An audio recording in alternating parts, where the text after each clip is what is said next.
Hello viewers, এখন আমরা শিখব ইজি ম্যাথের ইজি ট্রিক। আমরা অনেক সময় ভাগ করতে গিয়ে দেখি সংখ্যাটা কত দ্বারা ভাগ যাবে বা বিভাজ্য যাবে বা ডিভিজিবল যাবে আগে থেকে ডিটারমাইন করতে পারি না। এক্ষেত্রে বিভিন্ন সংখ্যা বা ডিজিট বা অঙ্ক দিয়ে ভাগ করার সময় আমরা দেখি আমাদের অনেক সময় নষ্ট হয়। আজকে তারই মধ্যে একটা টপিক, সেটা হলো 9 বা 3 দ্বারা বিভাজ্য। আমরা কোন সংখ্যাকে 9 বা 3 দ্বারা বিভাজ্য হিসেবে ধরব? ধরো একটা সংখ্যা, সেটা 3 অঙ্কের হতে পারে, 2 অঙ্কের হতে পারে, 4 অঙ্কের হতে পারে বা 6 অঙ্কের হতে পারে, যে কোনো অঙ্কেরই হতে পারে।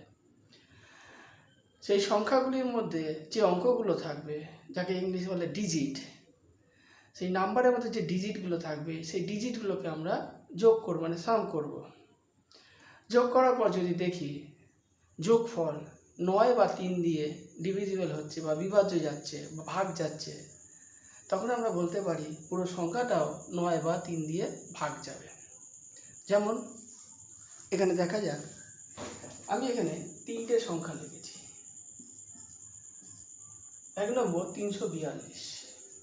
342-এর 3টে ডিজিট নাম্বার, 3 একটা ডিজিট, 4 একটা ডিজিট, 2 একটা ডিজিট।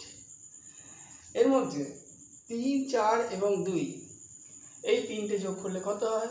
4 আর 3 7 আর 2 9 হলো।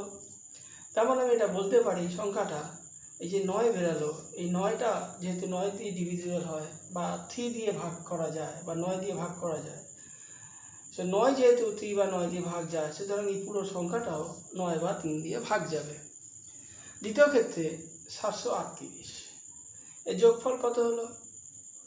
7 আর 3 10, 8 18, তাহলে যোগফল হচ্ছে 18। এই যোগফলটা 9 দিয়েও ভাগ যাবে এবং 3 দিয়েও ভাগ যাবে। সুতরাং আমি বলতে পারি এই 738 সংখ্যাটাও 9 বা 3 দিয়ে ভাগ যাবে। তৃতীয় ক্ষেত্রে আমি এখানে নিয়েছি 318, যোগফল কত হচ্ছে? 3 একে 4, 8 আর 4 12, মানে 12। 3 বা 9 দিয়ে